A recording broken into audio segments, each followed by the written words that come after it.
Hello student, welcome to our YouTube channel commerce proficiency. आज की class में हम कंप्लीट क्वेश्चन कवर करेंगे जिसमें तीनों एक्टिविटीज़ है जो ऑपरेटिंग, इन्वेस्टिंग और फाइनेंसिंग को कवर करेंगे। स्टार्टिंग से लेकर के एंड तक क्लास जरूर देखिए, कुछ भी पॉइंट मिस मत कीजिए क्योंकि ये इंपॉर्टेंट है। एग्जाम के पॉइंट ऑफ व्यू से भी हमारा क्वेश्चन है जो लॉन्ग बनता है। इससे पहले वाली क्लास में हमने एक एक करके एक्टिविटी कंप्लीट की हुई है। अगर अभी तक आपने लास्ट वीडियोस नहीं देखी, देखिए ताकि आपका बेस बन जाए। अगर अभी तक आपने मेरे चैनल कॉमर्स प्रोफिशिएंसी को सब्सक्राइब नहीं किया, सब्सक्राइब कीजिए ताकि जब भी मैं न्यू वीडियोस अपलोड करूं सबसे पहले नोटिफिकेशन आपके पास जाए, आप वीडियोस को सबसे पहले देखो और आपकी स्टडी बूस्टअप हो। Preparation of cash flow statement में क्या है, कहता है कि यहाँ पे जो कैश फ्लो ऑपरेटिंग एक्टिविटी का है उसको ए पार्ट के अंदर दिखाया जाएगा, फिर उसके बाद ऐसे बी पार्ट में इन्वेस्टिंग, सी में हम फाइनेंसिंग को लेकर चलेंगे और देन हम टोटल कर देंगे ए बी और सी तीनों पार्ट का जो भी नेट इंक्रीज या डिक्रीज आएगा कैश का, कैश इक्विवेलेंट का, तो वो हम चेक करके चलेंगे। तो लास्ट में हमने जो ये तीनों एक्टिविटी टोटल करेंगे उस टोटल को हम कंपैरिजन करेंगे कि जो ट्रांजेक्शन हम छोड़ देते हैं जिसमें कैश और कैश इक्विवेलेंट जो शामिल की जाती है उसका जब हम ओपनिंग बैलेंस इसमें ऐड कर दिया जाता है तो उसका जो लास्ट में हमारा रिजल्ट आएगा वो क्लोजिंग बैलेंस के इक्वल आ जाएगा। यानी उससे हमारा जो क्वेश्चन होगा वो क्या आ जाएगा, वेरीफाई हो जाएगा कि हमें पता चल जाएगा उससे कि हमारा क्वेश्चन क्या है, ठीक है या फिर गलत है। जैसे कि हम एग्जाम्पल में कवर करते हैं, इससे आपको ज़्यादा क्लैरिटी आएगी। 32 एग्जाम्पल में हम इसको कवर करेंगे। स्टेटमेंट कहती है कि हमने प्रिपेयर करने कैश फ्लो स्टेटमेंट, तो हमारे पास डाटा गिवन है 31 दिन 22 का और 21 का। पहले 22 है फिर 21, हमने 21 से 22 को कंसीडर करना होता है data previous year then current year.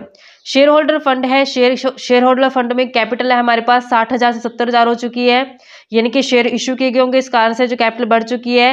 Reserve and surplus के लिए हमारे पास वर्किंग नोट बनाया हुआ है और हमारे पास जो वर्किंग नोट है उसमें हमारे पास डाटा जो गिवन है वो गिवन है जनरल रिजर्व का और प्रॉफिट एंड लॉस का। जनरल रिजर्व 20 से 30 हो चुके हैं, यानी कि ट्रांसफर किया होगा रिजर्व में।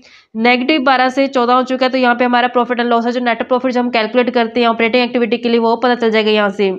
उसके बाद हमारे पास गिवन है लॉन्ग टर्म बोरोविंग्स जो 50 से 50 हो चुके हैं, कोई चेंज नहीं है इसमें।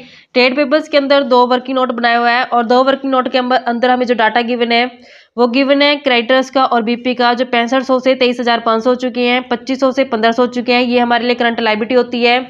करंट लायबिलिटी को हम इस्तेमाल करते होते हैं वर्किंग कैपिटल चेंजेस के अंदर। देन हमारे पास डाटा गिवन है असेट्स का। असेट्स में हमारे पास गिवन है information regarding property plant and equipment machinery, जिसके अंदर 84,000 से 98,000 हो चुकी है। नॉन करंट इन्वेस्टमेंट 6,000 से 16,000 हो चुकी है। करंट इन्वेस्टमेंट जो हमारी होती है मार्केटेबल सिक्योरिटीज होती हैं, ये कैश इक्विवेलेंट के अंदर लेते हैं तो इसको हम कैश फ्लो स्टेटमेंट में नहीं दिखाते। इसके बाद इन्वेंट्री करंट असेट्स होती है जो 12,000 से 49,000 हो चुकी है। कैश एंड बैंक बैलेंस को भी हम नहीं लेते होते कैश फ्लो स्टेटमेंट में, इसको जो आंसर वेरीफाई करने के लिए जो यूज़ किया जाता है। देन हमारे पास गिवन है क्वेश्चन के अंदर जो एडिशन इन्फॉर्मेशन है। एडिशन इन्फॉर्मेशन में कहता है जो डेप्रिसिएशन प्रोवाइड किया गया मशीनरी के ऊपर ड्यूरिंग द ईयर का मतलब क्या है कि करंट ईयर का डेप्रिसिएशन है, जो इंटरेस्ट पे किए गए डिबेंचर के ऊपर वो 5,000 से है। तो जैसे जैसे हमें डाटा गिवन है उस हिसाब से हम इसका प्रैक्टिकल क्वेश्चन कवर करते हैं। अब तीनों एक्टिविटी जो हम यहाँ पे इकट्ठी लिख लेते हैं। सबसे पहले आती है cash flow from operating activity, तो यहाँ पे ऑपरेटिंग एक्टिविटी का जो डाटा आ जाएगा ऑपरेटिंग एक्टिविटी। देन सेकंड हमारे पास आती है इन्वेस्टिंग एक्टिविटी, तो यहाँ पे इन्वेस्टिंग एक्टिविटी को ले लेते हैं हम cash flow from investing activity के नाम से। देन लास्ट एक्टिविटी जो हमारे पास आती है वो आती है फाइनेंसिंग एक्टिविटी, तो फाइनेंसिंग एक्टिविटी को हम यहाँ पे ले लेते हैं cash flow from financing activity के नाम से। फाइनेंसिंग एक्टिविटी ले लेंगे यहाँ पे हम। अब एक एक करके जैसे जैसे बैलेंस शीट में हमारे पास डाटा गिवन है वैसे वैसे हम कवर करते हैं। सबसे पहले शेयर कैपिटल में गिवन है शेयर 60,000 से 70,000 हो चुकी है। शेयर कैपिटल कैसे बढ़ी होगी, शेयर्स को इश्यू करने से। शेयर्स हमारे आते हैं फाइनेंसिंग एक्टिविटी के अंदर, तो यहाँ पे हम इसको लिख देंगे इश्यू ऑफ शेयर के नाम से। इश्यू ऑफ शेयर्स किए गए हैं 60,000 से 70 हो चुकी है, तो मतलब 10,000 से जो शेयर्स हैं इश्यू किए गए हैं, इससे कैश का जो इनफ्लो हो गया होगा। नेक्स्ट हमारे पास रिजर्व एंड सरप्लस गिवन है, उसके लिए वर्किंग नोट 1 था, तो जो ये इस्तेमाल किया जाएगा ये नेट प्रॉफिट कैलकुलेट करने के लिए किया जाएगा। तो नेट प्रॉफिट कैलकुलेट करते जो ऑपरेटिंग एक्टिविटी में हमने यूज़ करना होता है, तो जो नेट प्रॉफिट हम कैलकुलेट करते हैं नेट प्रॉफिट बिफोर टैक्स जो ऑपरेटिंग एक्टिविटी में हमें यूज़ करना है, कैसे निकालेंगे हम इसको। निकालने का तरीका होता है करंट ईयर माइनस में प्रीवियस ईयर करके। तो हमारे पास जो करंट ईयर है 2022 उसका डाटा गिवन है 14,000 और माइनस करते हैं प्रीवियस ईयर का लॉस है 12,000। तो यहाँ पे इसको जब हम सोल्व आउट करेंगे 14,000 तो माइनस माइनस प्लस हो जाएगा ये 12,000, तो हमारे पास प्रॉफिट पता चल जाएगा ये 14,000 और जब 12,000 ऐड करके 26,000 से देन हमारे पास जनरल रिजर्व है 20,000 से 30 हो चुका है, बढ़ा किस कारण से होगा, ट्रांसफर टू रिजर्व के कारण। तो इसको हम ऐड कर देंगे ट्रांसफर टू रिजर्व के नाम से, ट्रांसफर टू जनरल रिजर्व में ट्रांसफर किया गया है, 20 से 30 हो गए यानी कि 10,000 इसमें जो ट्रांसफर किया गया है। ट्रांसफर टू जनरल रिजर्व इसलिए ऐड किया जाता है क्योंकि रिजर्व क्या करते हैं हम कि जब लास्ट में प्रॉफिट्स बच जाते हैं तो उसको हम रिजर्व करके अपने पास रख लेते हैं, जिससे कैश का आउटफ्लो नहीं होता है। तो इस कारण से इसको दोबारा से ऐड बैक कर दिया जाता है प्रॉफिट के अंदर, ताकि हमें नेट प्रॉफिट जो एग्जैक्ट पता चल जाए।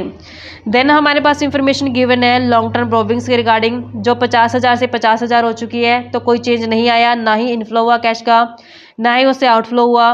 देन हमारे पास करंट लायबिलिटी में गिवन डाटा ट्रेड पेबल्स में क्रेडिटर्स और बीपी का। जब हम ऑपरेटिंग एक्टिविटी में यहाँ पे नेट प्रॉफिट इस्तेमाल करते हैं तो उसके बाद एडजस्ट करते हैं non operating non cash items को, तो देन हम यहाँ पे वर्किंग कैपिटल जो चेंजेस होते हैं उसको एडजस्ट करते हैं। तो यहाँ पे सन्डे क्रेडिटर्स करंट लायबिलिटी होती है जो 6500 से 23,500 हो चुकी है। तो जब करंट लायबिलिटी बढ़ जाती है तो उसको क्या करते हैं हम ऐड करते हैं अगर करंट लायबिलिटी बढ़ जाती है, जिसके अंदर हमें गिवन है सन्ड्री क्रेडिटर्स की जो अमाउंट बढ़ी है वो कितने से बढ़ी है, तो यहाँ पे सन्ड्री क्रेडिटर्स की जो अमाउंट है 17,000 से बढ़ चुकी है, तो उसको क्या कर दिया जाएगा, यहाँ पे ऐड कर दिया जाएगा क्योंकि करंट लायबिलिटी बढ़ चुकी है। देन हमारे पास बिल्स पेबल है जो 2500 से 1500 हो चुके हैं। जब करंट लायबिलिटी कम हो जाती है तो उसको क्या करते हैं, लेस करते हैं। करंट लायबिलिटी जब कम हो जाती है तो लेस कर दी जाती है, जिसमें हमें बीपी गिवन है 2500 से 1500 जो हो चुके हैं, तो यहाँ पे बीपी है जो 1000 से जो कम हो चुकी है, तो इसको क्या कर दिया जाएगा, माइनस कर दिया जाएगा। देन हमारे पास डाटा गिवन है प्रॉपर्टी प्लांट इक्विपमेंट के रिगार्डिंग मशीनरी का, उसके लिए हम अकाउंट प्रिपेयर करते हैं इसका। अब बैलेंस शीट में हमें सिर्फ प्लांट एंड मशीनरी की वैल्यू गिवन है, डेप्रिसिएशन अकाउंट अलग से नहीं बनाना पड़ेगा क्योंकि ये रिटर्न डाउन वैल्यू बेस पे है, क्योंकि बैलेंस शीट के अंदर हमें अकम्युलेट डेप्रिसिएशन अलग से गिवन नहीं है। तो यहाँ पे जब हम मशीनरी अकाउंट बनाएंगे, मशीनरी अकाउंट, तो यहाँ पे ब्रैकेट में स्पेसिफाई करना पड़ेगा ये कौन से बेस पे बना रहे हैं आज हम, रिटर्न डाउन वैल्यू बेस पे, रिटर्न डाउन वैल्यू बेस पे जो बनाएंगे, क्योंकि डेप्रिसिएशन जो बैलेंस शीट के अंदर गिवन नहीं है। तो अब यहाँ पे हम इसका अकाउंट प्रिपेयर करते हैं। जो हमारी प्लांट एंड मशीनरी होती है ये असेट्स होती है, असेट्स का बैलेंस जो होता है डेबिट होता है। इस कारण से इसकी जो ओपनिंग बैलेंस होगा टू बैलेंस बीडी के नाम से, वो इसकी शुरुआत कहाँ से करेंगे, डेबिट साइड से करेंगे, जो कि हमारे पास गिवन है 84,000 से। 84,000 हम यहाँ पे ले लेते हैं। यहाँ पे आता है closing balance by balance CD के नाम से, 98,000 से बैलेंस गिवन है हमारे पास। फिर हमारे पास एडिशन इन्फॉर्मेशन में गिवन है कि डेप्रिसिएशन जो प्रोवाइड किया गया वो 8,000 से है। तो यहाँ पे बाय डेप्रिसिएशन के नाम से हम दिखाते होते हैं, बाय डेप्रिसिएशन के नाम से। अगर हमारे पास रिटर्न डाउन वैल्यू बेस पे बनता है तो यहाँ पे जो डेप्रिसिएशन आता है वो आता है हमारे पास करंट ईयर का डेप्रिसिएशन। तो यहाँ पे जो डेप्रिसिएशन दिखाया हमने कौन से ईयर का है, ये करंट ईयर का डेप्रिसिएशन है, तो जो कि हमारे पास क्वेश्चन में गिवन है 8,000 से। तो इसकी हम बैलेंसिंग फिगर निकालते हैं। तो यहाँ पे जो बैलेंसिंग फिगर आएगी वो आएगा बैलेंस परचेज का। जब हम 8,000 को 98,000 को जोड़ेंगे तो हमारे पास बन जाएगा 1,06,000। 1,06,000 तो 1,06,000 में से 84,000 माइनस करेंगे तो 22,000 का जो बैलेंस आ जाएगा। इस साइड बैलेंस जो आएगा वो किसी चीज़ का आ जाएगा, परचेज का। तो बैंक के नाम से परचेज का जो फिगर आ जाएगा यहाँ पे, तो ये बैलेंसिंग फिगर है जो हमारे पास कैलकुलेट की गई है। पोस्टिंग कैसे करेंगे हम, ओपनिंग बैलेंस कहीं भी कैश फ्लो में आता नहीं है, लेकिन जो परचेज होती है, परचेज जाती है इन्वेस्टिंग एक्टिविटी के अंदर, क्योंकि मशीनरी क्या होती है, इन्वेस्टमेंट एक्टिविटी का पार्ट होती है। परचेज करने से कैश का आउटफ्लो हो जाएगा। जो ये डेप्रिसिएशन होता है ये ऑपरेटिंग एक्टिविटी के अंदर जाता है, क्योंकि हमने जब प्रॉफिट एंड लॉस अकाउंट बनाया होता है तो इसको डेबिट साइड दिखाया होता है जिससे प्रॉफिट कमाया होता है। इस कारण से डेप्रिसिएशन को हम ऐड कर देंगे ऑपरेटिंग एक्टिविटी के अंदर, और क्लोजिंग हमारा बैलेंस कहीं जाता नहीं है, तो सिर्फ ये दो एक्टिविटीज आएंगी। ये चले जाएगी इन्वेस्टिंग एक्टिविटी के अंदर जिससे कैश का आउटफ्लो हो जाएगा, ये ऑपरेटिंग एक्टिविटी के अंदर ऐड हो जाएगी क्योंकि ये ऑलरेडी नेट प्रॉफिट में से डिडक्ट की हुई है। तो हमने यहाँ पे इन्वेस्टिंग एक्टिविटी में दिखा देना इसको परचेज ऑफ मशीनरी के नाम से। तो यहाँ पे परचेज ऑफ मशीनरी के नाम से इसको दिखाएंगे कि मशीनरी को परचेज करके लेके आए हैं। जो हमारे पास बैलेंस आया था 22,000 से, परचेज करने से कैश का आउटफ्लो होता है, तो इसका आंसर इसको क्या कर देंगे, नेगेटिव कर देंगे। तो यहाँ पे हमारे पास जब नेट प्रॉफिट आता है उसमें हम एडजस्टमेंट करके चलते हैं, एडजस्टमेंट करते हैं non operating and non cash items को, नॉन कैश आइटम्स को, क्योंकि नॉन ऑपरेटिंग को इसलिए एडजस्ट करते हैं क्योंकि सिर्फ हमें ऑपरेटिंग चाहिए होती है, नॉन कैश को इसलिए एडजस्ट करते हैं क्योंकि यहाँ पे हम कैश फ्लो देख रहे हैं। तो जो नेट प्रॉफिट होता है, नेट प्रॉफिट एंड लॉस के अंदर है, जब हम कैलकुलेट करते हैं तो डेप्रिसिएशन को हमने क्या किया होगा, डिडक्ट किया होगा। तो इसका आंसर फिर डेप्रिसिएशन यहाँ पे क्या कर देंगे, हम ऐड कर देंगे, क्योंकि जो डेप्रिसिएशन होता है ये नॉन कैश होता है, तो इसको दोबारा से ऐड बैक कर दिया जाता है। Depreciation on plant and machinery के नाम से जो हमारे पास करंट ईयर का डेप्रिसिएशन है 8,000 से, तो दोबारा से हमने क्या कर देना, इसके अंदर ऐड कर देना ताकि हमें एग्जैक्ट प्रॉफिट है जो पता चल जाए। मशीनरी के बाद हमें गिवन है non current investment. Non current investment है जो 6,000 से 16,000 हो चुकी है, कब बढ़ गई होगी? ये परचेज करने के कारण बढ़ी होगी। अगर हम नॉन करंट इन्वेस्टमेंट को परचेज करके लेके आएंगे तभी तो क्या होगा, इसका बैलेंस बढ़ा होगा। तो ये 6,000 से 16,000 हो चुकी है, 10,000 से जो बढ़ चुकी है, तो ये इन्वेस्टिंग एक्टिविटी का पार्ट होती है। तो इस कारण से हम इसको इन्वेस्टिंग एक्टिविटी में दिखा देंगे कि हमने परचेज की गई है नॉन करंट इन्वेस्टमेंट। तो यहाँ पे नॉन करंट इन्वेस्टमेंट को परचेज की गई है, तो इस कारण से क्या कर देंगे, यहाँ पे इन्वेस्टिंग एक्टिविटी के अंदर दिखा देंगे 10,000 से परचेज की गई है, तो ये आउटफ्लो हो जाएगा कैश का।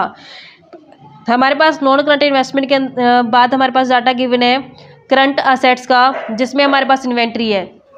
हमारे पास जो इन्वेंट्री की वैल्यू है वो 12,000 से 49,000 हो चुकी है। जब करंट असेट्स बढ़ जाते हैं उसको क्या करते हैं, लेस करते हैं जब करंट असेट्स की वैल्यू बढ़ जाती है, जो कि हमें इन्वेंट्री गिवन है।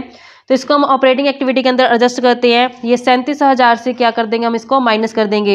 एडिशनल इन्फॉर्मेशन के अंदर हमें given data interest paid on debenture की डिबेंचर्स के ऊपर इंटरेस्ट दिया गया है। जो डिबेंचर्स होते हैं वो हमारी फाइनेंसिंग एक्टिविटी का पार्ट होते हैं। इस कारण से जो इंटरेस्ट पे किया जाएगा तो वो भी कहाँ दिखाएंगे, फाइनेंसिंग के अंदर। तो इंटरेस्ट पेड ऑन डिबेंचर्स को भी हम कहाँ दिखाएंगे, एक फाइनेंसिंग एक्टिविटी के अंदर दिखाएंगे 5,000 से। तो यहाँ पे इंटरेस्ट को पे किया गया, इस कारण से आउटफ्लो होगा कैश का। तो जो ये इंटरेस्ट होता है ये हमने प्रॉफिट एंड लॉस अकाउंट बनाते समय इसको डेबिट किया होता है, जिससे प्रॉफिट कम आता है। इस कारण से इसको दोबारा से क्या कर दिया जाएगा, ऐड कर दिया जाएगा इंटरेस्ट ऑन डिबेंचर को, इंटरेस्ट एंड डिबेंचर्स को, जो कि हमारे पास गिवन है क्वेश्चन के अंदर 5,000। तो 5,000 इसमें दोबारा क्या कर देंगे, हम ऐड बैक कर देंगे। जो नेट प्रॉफिट यूज़ किया जाना है ऑपरेटिंग एक्टिविटी में, तो हम इसका ऐड करते हैं तो ये 36,000 से हो जाएगा। इसके अलावा इसके अंदर कोई ट्रांजेक्शन है नहीं है। 36,000 का हम यूज़ करेंगे ऑपरेटिंग एक्टिविटी के अंदर। तो यहाँ पे ऑपरेटिंग एक्टिविटी के अंदर प्रॉफिट आ जाएगा 36,000 से। 36,000 में 8,000 और 5,000 को ऐड करेंगे तो हमारे पास बन जाएगा 49,000 से। फिर उसके अंदर हम एडजस्ट करेंगे जो हमारे पास प्रॉफिट आया, यह आया नेट ऑपरेटिंग प्रॉफिट आया है, operating profit before working capital changes आया, बिफोर वर्किंग कैपिटल चेंजेस को किसमें अभी तक हमने करंट असेट्स करंट लायबिलिटी को एडजस्ट नहीं किया। फिर इस 49,000 में हम एडजस्ट करेंगे, 17,000 को हमने ऐड कर देना है और ऐसे ही 1,000 को और 37,000 को माइनस करेंगे। तो हमारे पास ये माइनस करके ऐड करके तो हमारे पास नेट फिगर जो बन जाएगी 28,000 से। 28,000 जो हम यहाँ पे दिखा देंगे जो हमारा ऑपरेटिंग का टोटल आएगा। ये कैश इनफ्लो बनता है हमारे पास, तो इसको लिखेंगे net cash flow from operating activity जितना आया है। फिर उसके बाद हम इन्वेस्टिंग का टोटल करते हैं 22 और 10 टोटल नेगेटिव आएगा यहाँ पे भी 32,000 से, तो 32,000 यहाँ पे नेगेटिव आ जाएगा। और उसके बाद फाइनेंसिंग है जो 10 में से 5 गया तो 5,000 जो पॉजिटिव आता है, तो 5,000 पॉजिटिव। अब हमने तीनों एक्टिविटी ऑपरेटिंग, इन्वेस्टिंग और फाइनेंसिंग का टोटल कर देना, तो हमारे पास जो बैलेंस बनेगा वो 1,000 बनेगा, जिसमें हमने ये 5,000 को और ये 32,000 को और जो हमने 28,000 है जो लिया है यहाँ पे ऑपरेटिंग का, ये ऐड करके जो निकाला बैलेंस 1,000 पे। अब यहाँ पे इसको वेरीफाई करने का बहुत ही सिंपल और आसान सा तरीका कि हमारा क्वेश्चन ठीक है या गलत है। इसके लिए जो हमने ट्रांजेक्शन छोड़ी है उसको हम क्या करेंगे, इस्तेमाल करेंगे। इसके लिए हमने जिन कैश और कैश इक्विवेलेंट आइटम्स को छोड़ा था जिसमें हमने इस्तेमाल नहीं किया था करंट इन्वेस्टमेंट को, एक तो हमने करंट इन्वेस्टमेंट जो यूज़ नहीं की थी। करंट इन्वेस्टमेंट में हमारे पास यहाँ पे जो बैलेंस आएगा वो 21 से 22 का जो हमारे पास बैलेंस है, ये हमारे पास करंट इन्वेस्टमेंट का 20,000 से 18,000 बनता है। उसके बाद हमने कैश का जो यूज़ नहीं किया था कैश फ्लो में 5,000 से जो ये बनता है 8,000। तो अब हम इसका ऐड करते हैं 20 और 5 25,000 हो जाएगा, 18 और 8 26,000 हो जाएगा। तो हम जब यहाँ पे इसको ओपनिंग बैलेंस को इसके अंदर ऐड कर देते हैं जो कि 25,000 है, तो टोटल इसका कितना बन जाएगा 26,000। तो ये 26,000 है और ये क्लोजिंग बैलेंस दोनों क्या आ जाएंगे, इक्वल आ जाएंगे। यानी कि जब हम जो ABC तीनों एक्टिविटी का टोटल करके जो बैलेंस आएगा उस बैलेंस के अंदर अगर हम ओपनिंग बैलेंस ऐड कर देते हैं कैश और कैश इक्विवेलेंट आइटम का, तो जो ये बैलेंस आएगा ये क्लोजिंग बैलेंस के इक्वल आ जाएगा। तो इस तरीके से हमारे क्वेश्चन क्या आ जाएगा, वेरीफाई हो जाएगा। तो इस तरीके से बच्चे समता, आई होप कि आपको क्लियर हो गया होगा। ऐसे ही रेगुलर वीडियो देखने के लिए आप मेरे चैनल कॉमर्स प्रोफिशिएंसी को सब्सक्राइब, लाइक एंड शेयर करें।